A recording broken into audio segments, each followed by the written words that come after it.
Hashamar kafuuna kan jirtu ta'u Kenya kun Hamleessaa Showdha. Hamleessaa Show torbanatti yeroo hundumaa sa'aatii kana karaa TV moo kan isin bira ga'u yeroo ta'u sagantaalee barsiisoo fi honnachootaan qabatee dhiyaachuudhaan beekama.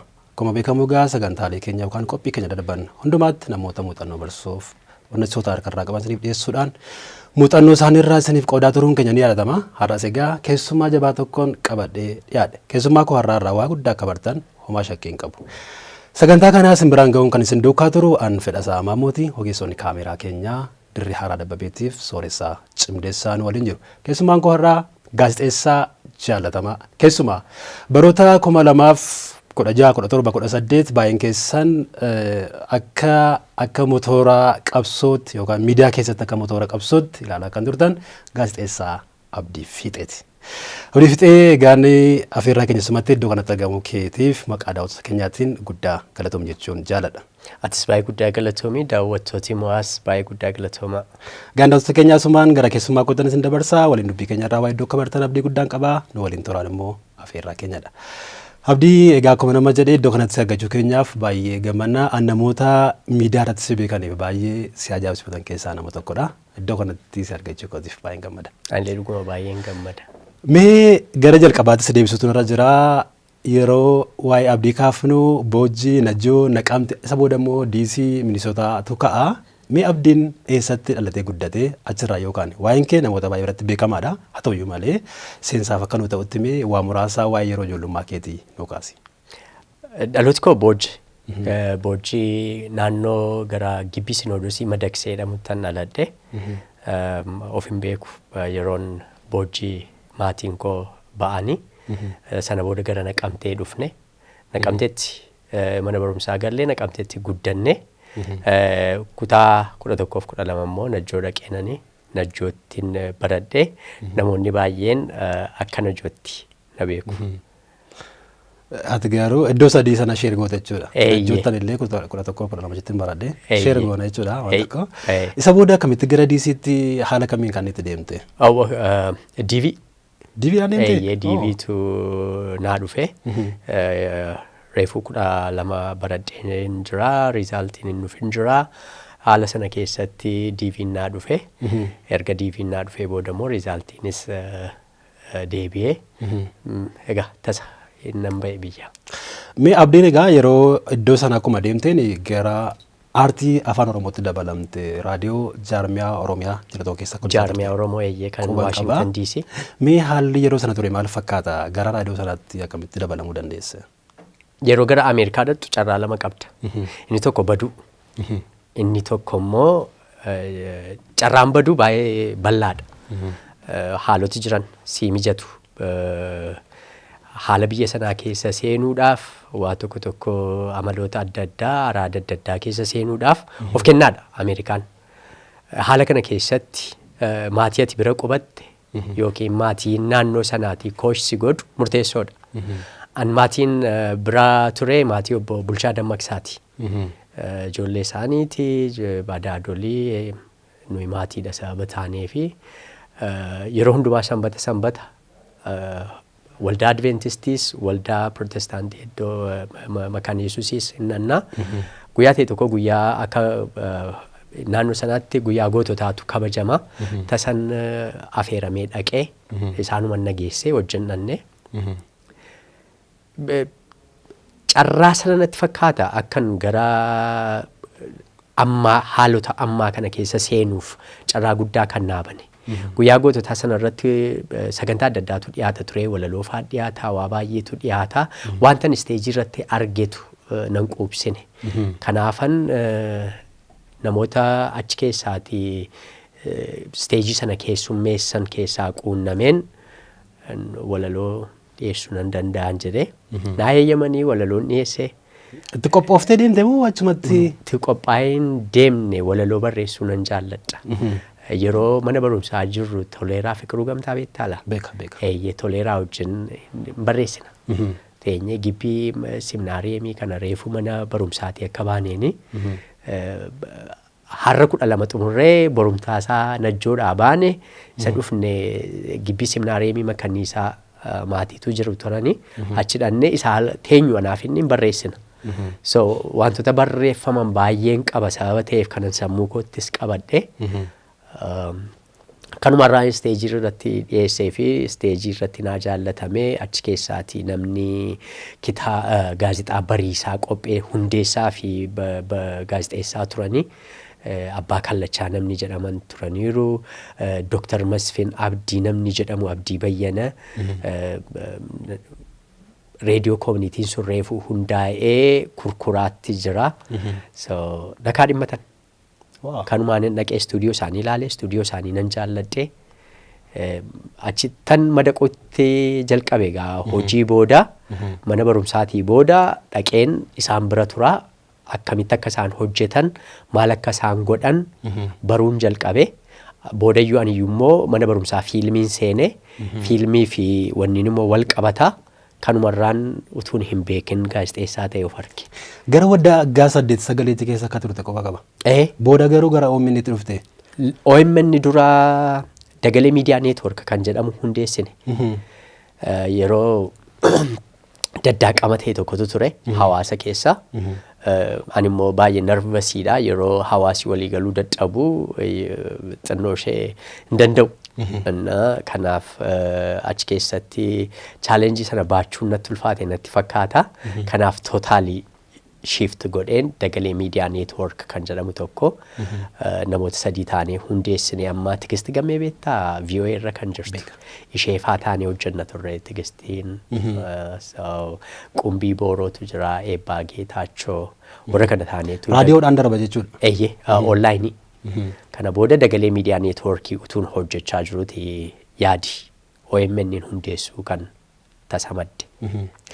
Baay'een keenya egaa kan si beeknu dhugaa dubbachuudhaaf OMN keessattidha. Achittidha namoota baay'ee wajjin kan wal barte mi'a akkamitti OMN itti dabalamte haalli ture maal fakkaata? Keessaas immoo yeroo dheeraa booddee hojii baay'ee erga hojjete booddee yeroon isaa gabaabbatu iyyuu malee hojii waggaa baay'ee keessatti hojjetamu irra jiraatu yeroo muraasa keessatti erga hojjete booddee immoo keessaa baate haalli ture maal ture Abdii? OMN hundeessuu keessatti jalqabaa nuti Maamad Adamoo beekta. Inni Aljaziiraa hojjeta. Dr. Solomoon Hungaashee immoo saayintistiidha. Isaan immoo Kaalifoorniyaa jiraatu. An Dagalee Miidiyaa Neetwoorkiin qabaa. Maamad Adamoo Oopiraayidii hoogganaa. Achumarraa immoo Aljaziiraa jira. Dr. Solomoon immoo onlaayinii wanni tokko qabu weebsaayitii ta'e tokko qabu Oromiyaa onlaayin kan jedhamu tokko. Tasa interviyuu ta'e tokko irratti an obbo Leencoo Lataa hundeeffamaa federaalistii kan obbo Leencoo Lataa fa'a. Erga ABO keessaa ba'anii booda. Eeyyee erga ABO keessaa ba'anii booda ODF Oromoo Dialoog Foorumii tureetu achi booda gaafa walii galteen sun dadhabamuti gara wanni addaatti immoo dhaabbata siyaasaa godhanii ba'an. So hundeeffama yeroo inni shift godhu gara dhaabbata siyaasaatti yeroo inni shift godhuni interviyuu ta'e tokko hojjedhee ture. Interviyuu sana dhaggeeffatanii naa bilbilanii yeroo sana muuvimentiin sun yeroo hamtuu turte otoo nuyi sanaan waa'ee miidiyaa hundeessuu haasaatti jirru tasa Jawaar wanni irratti dhiyaate Aljaziiraa irratti. Aljaziiraa irratti dhiyaatee waa'ee Oromoo Farstiin suni ibidda guddaa qabsiise. Sun hariiroo hunda keenya gar tokkotti akka nuyi dhufnu nu taasise. Sana keessatti raafama sana keessatti OMN hundaa'e ba'e. Yeroo baay'eedhaaf egaa keessatti hojii guddaa hojjettee jirta. Booda keessa garuu gadhiistee baate maal ture yaallee ture? Egaa harkiyyuu dabaree walitti bu'amne miilli yeroo walii wajjin deemu wantoota namni akkuma ilaalcha ofii isaatiitti wantoota walitti nu buusan wantoota maayinarii turani. So akkaataan itti rakkoo furatan immoo yeroo baay'ee xiqqoo ishee namatti addadha. Hundumtuu bifa tokko miti. Inni jalqabaa yeroon sun yeroo anis miidiyaa irraa xiqqoo fagaachuuma barbaadaa jiru ture.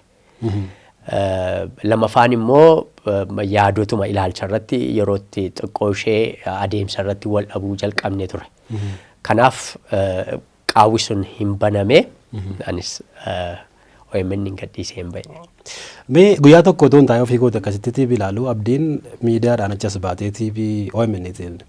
Edda abjuu kootiin utuu mootummaan wayyaanee kufuun argee jetteetu dubbattuun dhagee. Yaada chaartaaf irraanfattee kan beeku jecha sana. Yaadadhu garuu. Ani garuu ofii kootii namarraan dhageetu hin taane ofii kootiin argee. Abjuu dhuguma abjuu agartee moo ati akka inni kufu waan barbaadduuf saayikoloojikaalii yookaan immoo xiinsammuu isaanii rukutu barbaadde akka itti laata. Waa lama ta'uu danda'a. Tokko abjuun koo dhugaadha yeroo baay'ee. Abjuu baay'een abjoodhu. Manuma keenyaa na sodaatu abjoodheennaan.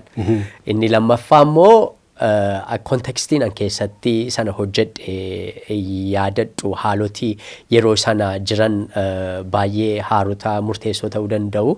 Haala sana keessatti ta'a kanan sagantaa sana hojjedhe. Xiinsammuu isaanii rukutuudhaaf jecha. Akkas ta'uu danda'a. Abdiin yeroo baay'ee akka namni gaazexeessaa ittiin jedhu hin barbaadu jedhama. Yeroo dubbattu illee dhagee beeka. Maaliif gaazexeessaa ta'uu hin barbaaddu ati? Gaazexeessaa jedhamtee waamamumaaf hin barbaaddu. Inni jalqabaa an hojii kanaaf ogummaa kanaaf kabajaa guddaan qaba. An mana barumsaa galee gaazexeessummaa sitti meera kanan baradhe fiilmiidha sababa ta'eef mana barumsaa gaazexeessummaa galee hin baranne an. Namootan baay'ee dinqisiifadhuun qaba. Warra akka CNN irratti fakkeenyaaf amma 360 AC 360 Anderson Cooper 360 kan jedhamu baay'ee Andersoniin baay'een dinqisiifadha akkaataa inni itti present godhu waa tokko hojjetu. So yeroon niwusii oduu dhiyeessu oduun naturally ta'uu qaba. Akkuma nama oduu namatti himuutti dhiyaachuu qaba jedheetan amana sababa ta'eef sanan imiteet godhe sanan hordofuu barbaada.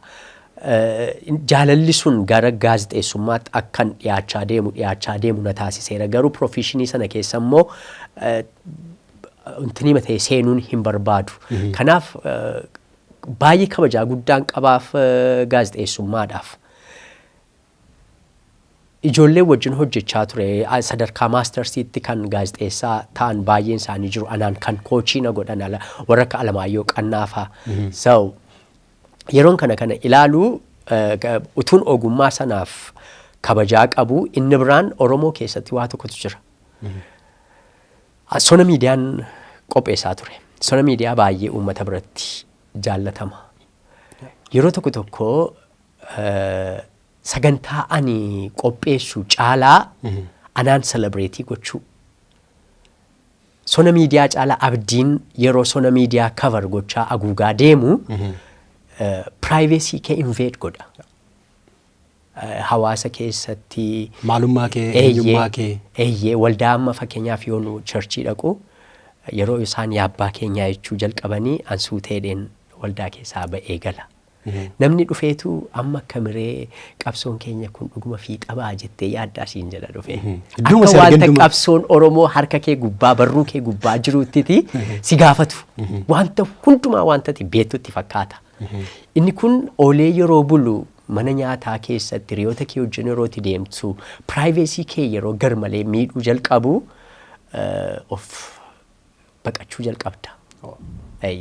Miidiyaarraas baqachuu jalqabda. Miidiyaa baay'een jaalladha hojjechuu nan barbaada. Garuu hojii ani hojjedhu eenyummaan koo akka inni aguuguun barbaadu. Hojiin koo caalee mul'achuu jira qaba jedheetan amana. Rakkoo keessa jirurraatii dhibee keessa jirurraatii kan ka'e Oromoon immoo nama hojii sana qabatee dhiyaatu celebrate godha malee hojii dhiyaate sana celebrate hin godhu. Guddaa galatoomii abdii koo meesuma waan tokko kaasuun barbaada. Inni kun yeroo baay'ee qabsoomni Oromoo iyyuu akka inni itti fufee miila lama gadi hin dhaabbannee fi dhiibbaa guddaa uumeera jedhee yaadaani. Amma yeroo namni tokko hundeessaan paartii tokko yookaan dhaaba siyaasaa tokko gaafa inni waan haaraa fudhatee achas ba'u hojiin inni fidee dhufe sanarraa nama sanatti ol guddifnee ilaalla. Yeroo baay'ee mul'ateedha kun siyaasa keenya keessatti jechuudha. Yoo namni sun wanta ta'een mana hidhaa seene yookaan lubbuun isaa darbee leegaasiin fudhatee dhufe sun duukaa darba jechuudha. Hojii waliitii fi beekamtii kennuurraa nama sana guddifnee lakkoofne yeroo itti namoonni nama baay'ee of dudduubaatti horatan agarra jechuudha. Inni kun dhiibbaa uumee jira jettee yaadda siyaasa Oromoo keessatti. Dhalli namaa waggaa muraasa kan biyya lafaa irratti laatameef akkuma wangeelli jedhutti 70 yookiin 80dha. saddeettama booda immoo nuyi yaada nuyi maddisiisnu iyyuu gatiin qabu yeroo baay'ee maaliif nuyis dullacha taa deemna dulloomaa deemna yaadi keenyas dadhabaa deema sababa ta'eef kanaaf kanan amanu institutionittan amana institutionii ijaarree yoo darbine yoo nuyi darbine illee yeroon asii ba'ee deemu konkolaataan narkute ani du'uu nan danda'a. Wanta ani kaa'ee deemu bor lubbuu horatee itti fufuu hin danda'u yoo ta'e ani cabaadha kufeen bada bor fragile nuti foon keenya kun. Kanaaf institutionii ijaaruu keessatti hanqina Oromoon qabu dhufee siyaasa keenya irratti hubama guddaa dhaqqabsiiseera jedheetan amana. Guddaa galatoomii gaanota keenya kun Hamileessaa Shoodhaa keessummaan keenya har'aa immoo gaazexeessaa Abdii Fiixeeti. Waliin dubbinu godhuurraa waa iddoo qabartan abdii guddaan qaba ammas nu wajjin turaan afeerraa keenyadha. Egaan Abdii ati gaazexeessaa turte kitaabotas barreessaa turte. Mee kitaabota akkam akkamii barreessaa turte? Amma immoo gara kan biraatti dhuftee jirta saba boodatti deebina. Garuu kitaabota asoosama irratti hundaa'an akka ta'e qabdu baay'ee isaa beekamaadha inni kuni harka hunduma keenyaa jira inni kuni. Booda keessa gara fiilmiitti dhufte utuu gara kanatti hin dhufin kitaabota asoosamaa sana barreessuun kee akka gara fiilmiitti dhuftuu fi haala si mijeesseera laata? Akkan jalqaba siin jedhe an jireenyi koo ogbarruma keessatti wanta guddate natti fakkaata naman jalqabaa baay'ee dinqisiifadhu keessaati warra Aasteer Gannoo faa an waldaa kiristaanaa keessatti faarfachaa guddadhe. Inni sun akkan gara wangeelaatti madaqu na taasiseera. Wangeelli immoo yeroo hundumaa waa hundumaatiif karaadha. Biyya lafaa kana keessatti wangeelarraati ala wanti ta'e tokkoyyuu jira jedhee hin amanu. Kanaaf yeroon faarfadhee guddadhu seenaa Enesmoos Nasiib seenaa Abbaa Gammachiis Asteer Gannoo faa kanadha kan nuyi baraa guddanne. Sana booda immoo ergan of baree booda immoo namoota barreessaa akka Dhaabaa Wayyeessaa kitaaba isaan barreessanii darban akka Godaannisaa fi Gurraacha Abbayyaan dubbise. Namooti kun namootan jireenya koo keessatti jireenyan har'a jiraachaa jiruutiif karaa naa saaqaniiru jedhee amanu keessaati yeroo hundumaayyuu warra kanadha. Kanaaf inni sun jaalala hogbarruu akkan horadhu na taasiseera. Of baree mana barumsaa galee kitaabota kana dhandhamuu yeroon jalqabu immoo baay'een akka maleen Dhaabaa Wayyeessaa jaallachuu jalqabe. Kanaaf wanni Dhaabaa keessattan of ilaala yeroo hundumaa anaaf rool moodelii guddaadha kanan jedhu Dhaabaadha. Kanaaf yeroon asoosamoota isaa dubbisu guyyaa ta'e tokko anis kitaaba mataa kootii barreessee namni taa'ee yeroo inni naa dubbisu yaaduun sun na keessatti dhalachuu jalqabe. Kitaabota jalqaba barreessite maal ture? Xiyyeeffannaan sammuu maal ture? Kitaaba tokko barreesse dhoksaa jireenyaa jedhama. Jireenyuma hawaasummaa kanarratti amantiin makeen barreesse. Baay'een isaa jireenyuma dhugaa ani naannoo Washington DC Maryland keessatti ija kootiin argu jireenya namaa keessatti argu sanan ogbarruu itti aguugee aartii itti aguugee bifa asoosamaatiin dhiyeesse malee jireenyuma dhalli namaa yeroo hundumaa biyya alaaf biyya keessaa walitti nidhe. Jireenya biyya alaaf jireenya biyya keessaa isan keessatti guddadheef isan naqee itti dhufe kanani walitti hidhee dhuma isaa immoo wangeelaan makeen barreessee sun dhoksaa jireenyaa jedha. Mata dureen isaas dhumumaa kitaabichaarraa maaliif akkan dhoksaa jireenyaa jedhee jira. Sana alatti madaa qubaa kan jedhamu barreesseen madaa qubaa already erga maxxansiisuu yaadee booda haaloti tokko tokko na mudatanii na dhukkube gidduutti. Xinnoo ishee na dhukkubee haala sana keessatti deebi'ee immoo yeroon dandammadhee fayyee immoo na maxxansa jedhee bara 2019 bara 2019 as dhufee maxxansuudhaaf yeroon intanii ta'u immoo gidduutti abbaan koo dadhabee sun immoo xiqqoo ishee hamalee koo tuqee haala sana keessatti fiilmii yaaduu jalqabe. Maafan fiilmiin hojjedhu jalqaba Ameerikaattan hojjechuu Minisootaattan hojjechuudhaaf ijoollee kurfeessee karaa jalqabnee turre. Koovidiin dhufe. Koovidiin dhufe akka nuyi mana teenyu nu godhee iskiriiptii taa'ee barreessuu jalqabe. Iskiriiptiin barreesse baay'een isaa an irra jireessa jireenya koo Ameerikaadha kanan jiraadhe. bara dargaggummaa koo keessan bahe sababa ta'ee fi wanti baay'ee wanti naa galu jireenya isaa achii sanadha. Isa kanarraa baay'ee fagaadheera sababa ta'eef. Kanaaf akka tasaa 2021 September keessan gara biyya kanaa dhufe yeroo sana kiyyootu waraabamuu jalqabee kiyyoo immoo kiyyoo samma xumurama kiyyoo jechuudha. Eeyyee kiyyootu waraabamaa jira. Ijoollee tiimii kiyyoo wajjinan dhufee wal argee ijoolleen achi keessaa arge keessaati namni tokko akkan dhaabbata production an amma wajjin hojjedhu wajjin wal baruuf nama karaa naa saaqxee turte.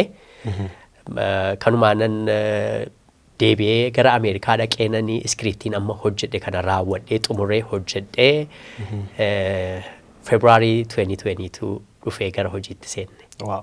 Mee ati gaa gara isa kanatti dhufna gara fiilmiitti dhuftee jirta amma tootaalii fiilmii ofii keetti produce gootee daawwattoota biraan ga'uudhaaf deemaa jirta. Ati nama public figure turedha. Hawaasni hundumtuu nama jedhu qabu nama siyaasa Oromoo keessatti karaa miidiyaa qooda guddaa baachaa turedha. Nama hundumtuu kanatti nama na yaada. Gaafati gara fiilmiitti dhuftu keessumaa immoo gaafati gara biyya Itoophiyaa kanaatti dhuftu dhaabbilee siyaasaa garaa garaa ta'uu danda'u.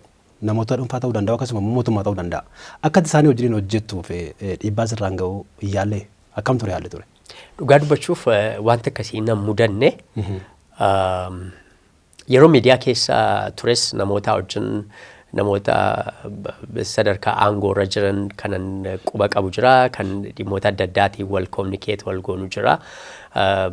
Yeroon gara biyyaatti deebi'ee dhufu immoo privacy ko isaanis naa eeganiiru baay'ee namni na dhiibe hin jiru abdiinees akka jiru iyyuu baay'een isaanii hin beekani. Kanumaaf yeroon gara fiilmii kana keessatti seenu immoo wantan barbaadu baay'een isaa hayyama waraabbiiti. Isa kanarratti dhimmoota adda addaatiin na gargaaraniiru. Lokeeshinii waraabbii hayyama waraabbii naa laachuu fakkeenyaaf amma aadaa fi tuurizimiin baay'ee nan cinqinee akka sodaadheen turre birookiraasii isaa baay'een garmalee yaaddee ture. Oromiyaa Police Commissioniin achi keessatti fiilmii keenya keessatti poolisiin involve godha sababa ta'ee fi kana baay'ee yaaddaan ture iskiriiptii kana yeroon hojjedhe.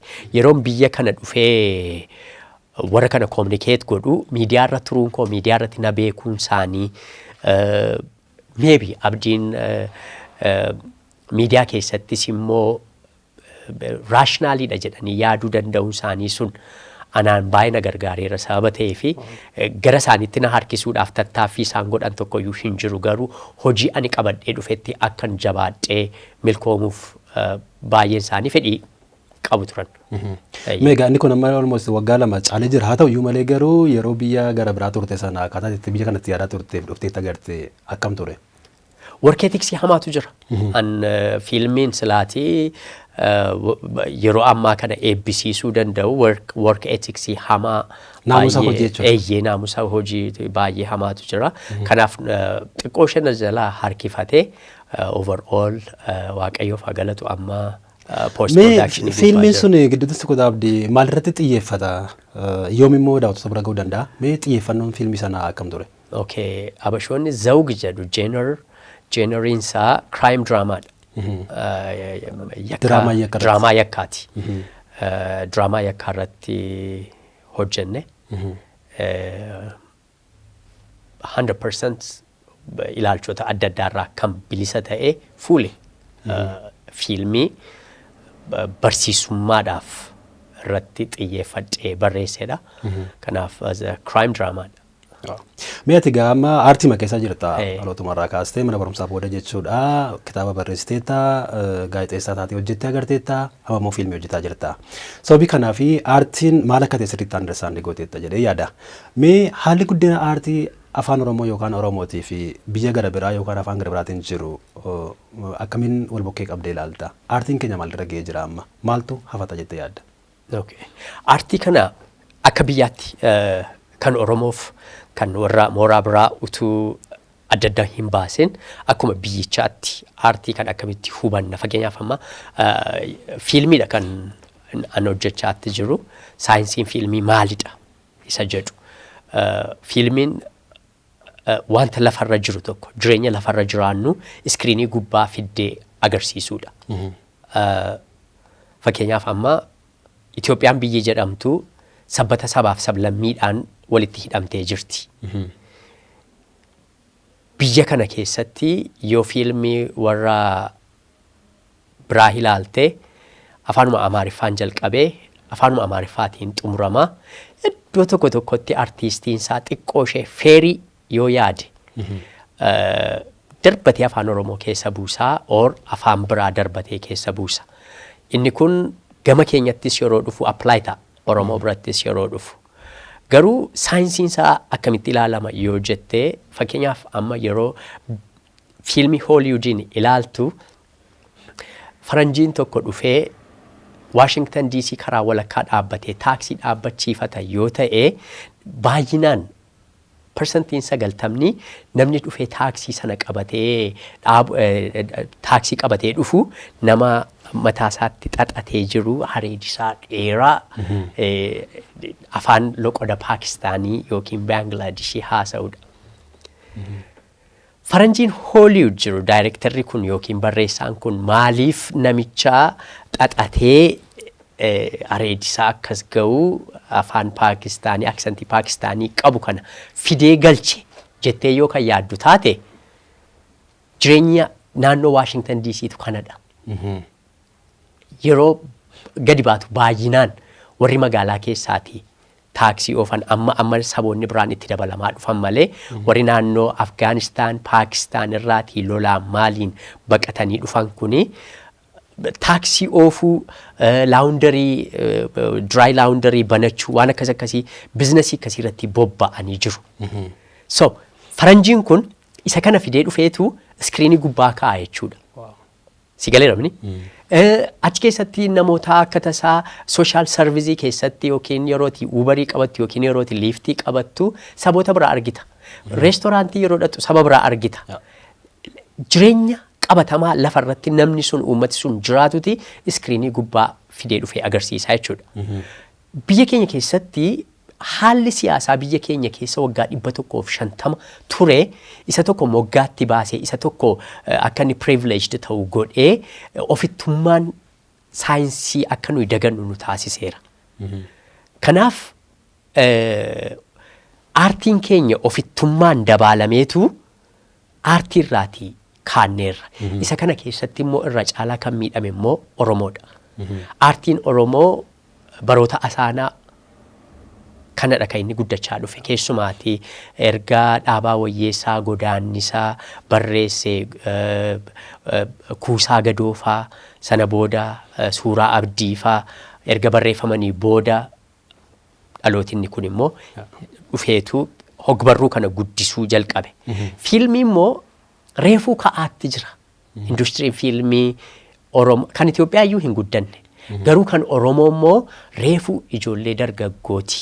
Jajjaboo jedhaman anaaf fakkeenya guddaa naa ta'an fakkeenya yoo kaasne namoota akka Biqilaa Asfaaw, Kumsaa Taammanee warroota akkasii kun anaaf ijoolleen akka fakkeenyaatti ilaaluudha. Maaliif fakkeenya naa ta'uudha? Dadhabbii jiru, ulfaatina jiru an ofii kootii dhufee argeera. Sana dandammatanii haala sana keessatti industirii kana dandammachiisuu danda'uu isaaniitiif anka ijoolleen kabajaa guddaa qabuufidha. Ijoolleen kun dugda isaanii irratti aartii Oromoo baatanii warra kana dudduubas hedduutu jiru. Reefuu dhufaa jira jechuudha. Mee akka rakkootti kanatu rakkoodha jennee waan dubbannu maaltu jira fiilmii afaan Oromoo guddisuu keessatti? Inni jalqabaa haala rakkoon baroota dheeraadhaaf haalli siyaasaa ture rakkisa isa tokkoffaadha. Aartiimti Oromoo iyyuu akka inni hin guddanne afaanumti kun iyyuu akka inni hin guddanneef xaxaan ture baay'ee dhiibbaa isa guddaadha. Isa kana immoo abbootiin qabeenyaa yeroo dhufan godaannisa sana qabu hin sodaatu. Mootummaa biyya bulchu sodaatu sababa ta'ee fi fiilmii afaan Oromoo jechuun siyaasaa wajjin wal qabsiisu. Sababa siyaasaa wajjin wal qabsiisaniif ijoollee kana ispoonsar gochuu irratti jabaatanii birrii baasanii ijoolleen kun akka isaan hojii bareedaa produce godhaniif birrii baasuu irratti xinnoo hin harkifatu. Maaliif jechuu hin dandeessu maaliif sodaa qabu sababa ta'eef. inni kun walitti dabalame uummanni keenya immoo amala inni qabu fakkeenyaaf anaan fiilmiin amma hojjedhee beeksisa jalqabneerra adaraa kee gaa yuutuubii irratti nuufee Ganaatu fiilmii. fiilmii ati birrii guddaa irratti baastee hojjettee jireenya kee waggaa tokkoof ji'a lamaa ol hojii dhaabeen as jira fiilmii kana yuutuubii irra nuufee finnaaf amma fakkeenyaaf Hubannoo dhabuudha ta'a laata? hubannoo dhabuu natti fakkaata. Finnaafiin amma kaatee yoo fudhatte fiilmii biqilaan dhiyeenya kana hojjete. Fiilmii industirii afaan Oromoo keessatti riivoluushinii guddaa kan uume finnaafidha. Maaliif yeroo jalqabaatiif siniimaa keessa kan gale. Garuu Oromoo meeqatu siniimaa dhaqee finnaafiin ilaale. Si galee dhabni? Wal bukkee dhaabbachuu irratti hanqinni jira jechuudha. Hubannoo dhabuu. Hubannoo dhabuun jira. Eeyyee behavioral change fiduu danda'u jijjiirama amalaa fiduu danda'u qaba uummanni keenya. Reestooraantii Oromoo fakkeenyaaf amma kaatee yoo dhattee ilaalte reestooraantiin Oromoo afaan banee ta'a baay'inaan. Sinsinniidha yeroo ta'e tokko dhattee nyaattaan dhuddaa maal jettaa achitti suuraa kaataa hin maxxansiitaa torban lama torban sadii ji'a sadii booda immoo dagataa deemta. Sinsinnii amala sinsinnii sun maaliif jechuu hin dandeessu gabrummaanis godaannisa nurratti dhiisee darbee qabasa. Garuu amma sana keessaa bahuu danda'u qabna. Aartii kana guddisuudhaaf aartistiin keenya guddachuu danda'u qaba. Inni hojjetu kaffalamuufii qaba. Piroodaakshiniin hojjetu kaffalamuufii qaba. Piroodyuusariin sun immoo maallaqa itti baase sana deebisee argachuu danda'u qaba. Inni kun afaan guddisaa. By the way siyaasa jechuun isa masaraa 4 kiiloo seenanii biyya bulchan qofaa miti. Siyaasa jechuun dinagdeedhaan, aartiidhaan guddachuudha. Karaa hundumaadhaan guddachuudha. Kanaaf uummanni keenya isa kana keessatti jijjiirama amalaa fiduu danda'u qaba jedhee tan amana.